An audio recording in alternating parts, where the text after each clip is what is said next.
So coming up in exactly 1 month's time at the time that I record and upload this video, the Road to UFC 2024 season is going to commence with the first round taking place at the UFC Performance Institute in Shanghai.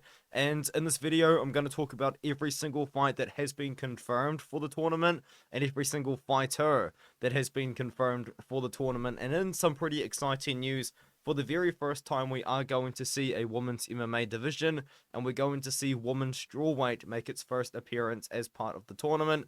And as part of that, we are now going to have men's flyweight, men's bantamweight, and men's featherweight.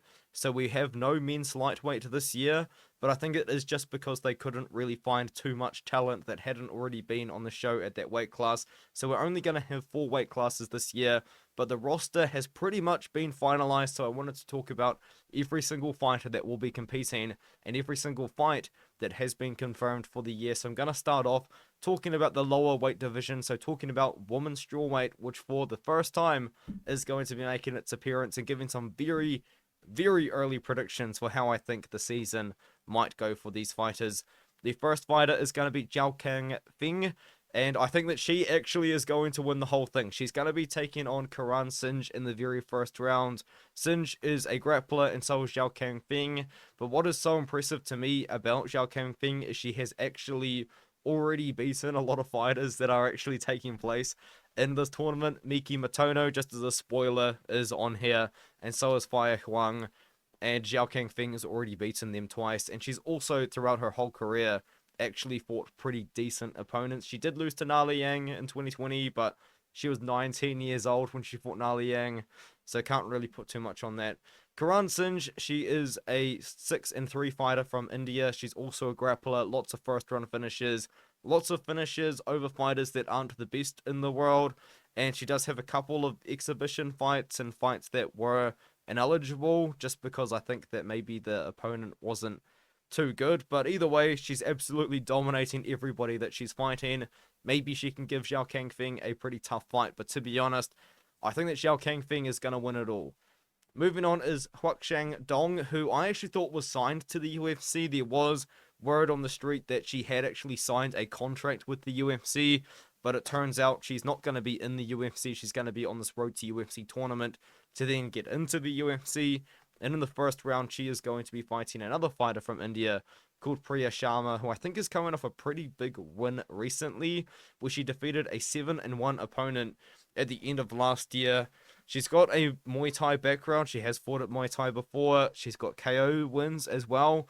But Huaxiang Dong is actually a very strong wrestler from China, and she is going to be looking to take down Priya Sharma. So it's going to be the grappling of Huaxiang Dong versus the striking of Priya Sharma in this first round here.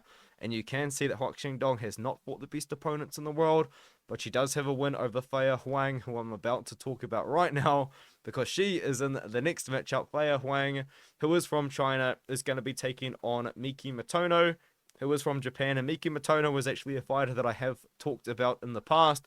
If the UFC was to potentially implement a women's atomweight division, Miki Matono could potentially make that weight class. I don't know about this fight yet, to be honest with you, because I'm not too familiar with Fei Huang. It seems like she beats all of the opponents that aren't like borderline UFC level. I mean, she's got so many finishes over lesser opponents, to be fair, but she's lost to every decent opponent she's fought, aside from beating this lady called Shakshani Liu, who had a decent record. Lots of first round finishes, lots of first round finish losses. Miki Matono, as I said, I think she has fought at women's atomweight in the past. Most of her wins have come by decision, though she lost to Zhao Kang Feng, but as I said, Zhao Kang Feng is very likely going to win it all, losing to Seika Izawa as well. As no shame, as Seika Izawa is 13-0 and is probably the best women's atomweight on the planet right now. But yeah, the next one is Ye Dam Xiao, who I am familiar with, taking on Ming Shi, who I'm not familiar with, to be honest. But Ming Shi, she has not fought very good competition in her career, but she does have a win over Miao Ding, who was 14-4 at the time, a 10-3 opponent who was Xiaoni Lu, who I've talked about a couple of times in this video now. But Ye Dam Xiao was a very good grappler, but then she took a lot of time off, and then she fought Josephine Knudsen, where Josephine Knudsen just pieced her up on the feet for ages. She did then return with a win over a 2-0 opponent, but once again, it's going to be the grappling of Yada MCO if she does choose to use that wrestling and grappling versus Ming Shi, who I would assume is a grappler as well, but to be honest with you, she's not a fighter that I'm super familiar with either. Looks like she's part of a wrestling gym, so maybe she's a good grappler herself, but to pick it all, I'm going to go Zhao Kang Feng to win the whole tournament. Now let's move on to the men's flyweight division. And now to move on to the men's flyweight division, we've only got one confirmed fight, but we do have quite a few confirmed fighters. The first confirmed fighter and fight is going to be Shuai Yin taking on Kiru Sinj Sahota. And I feel like the winner of this fight is definitely going to make a pretty decent run in the tournament. I do like Shuai Yin. I'm a little bit disappointed that he did lose his last fight to a pretty decent prospect, but before that, he was on a very, very good win streak, and he did beat a couple of decent opponents, especially the 20-4 at the time, Nige Dan. Aside from that, though, he hasn't really beaten the best guys, but he is a grappler. He does like to take the fight down to the ground, and he's going to be taking on Kiru Sinj Sahota, who was born in India, but I do believe does train out of England at the English top team. He's beaten some pretty decent opponents on the regional scene over in Europe. Over in Italy, he's fought. He's also fought for Cage Warriors, where he did lose to Sean Marcos da Silva, who's a pretty dangerous striker, who actually lost recently to Lona Kavner, who's going to be on Dana White's Contender Series, and I might have to talk about that recently. Kiru Sinj Sahota has got less professional experience, but a lot of amateur experience, and I don't think Shuai Yin had an amateur career. So overall, the fighter with the more fights in this matchup is Kiru Sinj. But I like Shuai Yin, and I feel like I've got a good feeling that Shuai Yin might be able to go all the way. But I think there's going to be another opponent on here that is going to also be able to make a pretty decent run. Another fighter that has been confirmed is John Dave Almanza. He is 6-0 and he is from the Philippines. He is a grappler as well, and once again hasn't really beaten the best competition, but that is what the point of this tournament is for. It really is to give a lot of these guys that are from Asia, that haven't fought world-class competition, an opportunity to fight against each other, and then ultimately the fighter that does win the tournament, of course, is going to be the best of them all, and also is clearly proven themselves to become UFC level. John Dave Almanza, a grappler, lots of early wins by submission in his career. Pretty dangerous guy to keep your eye out for. Another grappler that I think could also make a very long run into the show is Angad Bisht, who is going to be on the road to UFC tournament this year. I thought Angad Bisht had something else planned. I thought that he maybe had actually signed to the UFC, but he signed to the road to UFC tournament, and he's a pretty good fighter as well. He probably is, in my opinion, one of the best fighters in India right now. A very good grappler. Once again, hasn't beaten the best guys in the world, but he has made it look pretty easily against everyone that he's fought. He was meant to take on Hugo Paiva, who gave the UFC's Felipe dos Santos a very tough fight, but unfortunately that didn't end up happening. So it'll be interesting to see how Angad Bisht can navigate this here. Dong Hoon Choi, somebody actually commented on my YouTube channel when I was talking about Dong Hoon Choi as a potential Contender Series prospect, saying that he was meant to be on here, but he's injured, so he's pulled out. So you might not see Dong Hoon Choi on the road to UFC tournament this year, but he is on the list that I am going off. So maybe Dong Hoon Choi is in the UFC, road to UFC. Maybe he's not due to injury, but I think you will probably see him at some point again. He does have pretty dangerous striking. He's beaten decent fighters in his most recent fight as well. Jinryu Shiyi is the other fighter that I think could genuinely make a pretty strong run all the way. He made it pretty far last year, but he did eventually lose to Ray Saruya. But I think Ray Saruya is very good, to be honest with you. He was able to take down and dominate Billy Pasalatan. He looked good on the feet and in the wrestling against Young-Guk Choi, but ultimately he was just out-wrestled and out-grappled by the much better grappler in Ray Saruya. But Ray Saruya is just one of those guys from Japan, like Tatsuro Taira, with relentless wrestling and relentless grappling. He's a good fighter though, Jinryu Shiyi, and I think that he might be able to make a pretty decent run, depending on his first round matchup, maybe depending on his second round matchup. You might see Jinryu Shiyi all the way into the finals. Toki Matsui is another fighter from Japan who's here. He's only 24 years old with a 6-1 record. He's finishing guys. He did lose one fight recently to, or someone that I would potentially assume is a wrestler, but he's been knocking people out, and that's probably why the UFC likes the look of him. Be interesting to see how he goes on the season. And Raul Panali is the last fighter here, and he is also from the Philippines. This guy is dangerous. First round knockouts, first round submissions as well.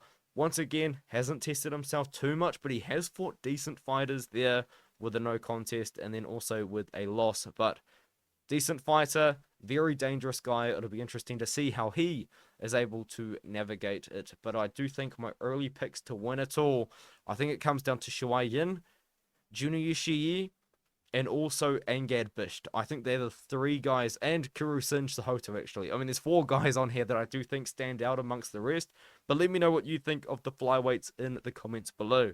As we move on to the bantamweights, there are only 6 confirmed bantamweights here, but the first one is Dayomisi Zawupasi, who's going to be returning after a first round loss in last year's tournament, where a second round loss in last year's tournament, where he did dominate Ibrahim Ginting with his wrestling and his relentless grappling.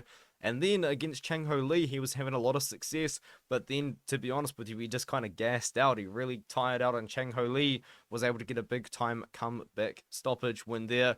But Dayomisi Zawupasi, I feel like he kind of fights like Khamzat Chimaev, constantly coming forward, constantly wrestling, and in his first round matchup, he is going to be taking on the dangerous striker in Ren Ozaki, and I feel like this is honestly a pretty tough matchup for Ren Ozaki, as Ren Ozaki's a striker. He's going to want to keep this on the feet, but Dayomisi Zawupasi is going to be constantly diving for those legs against him.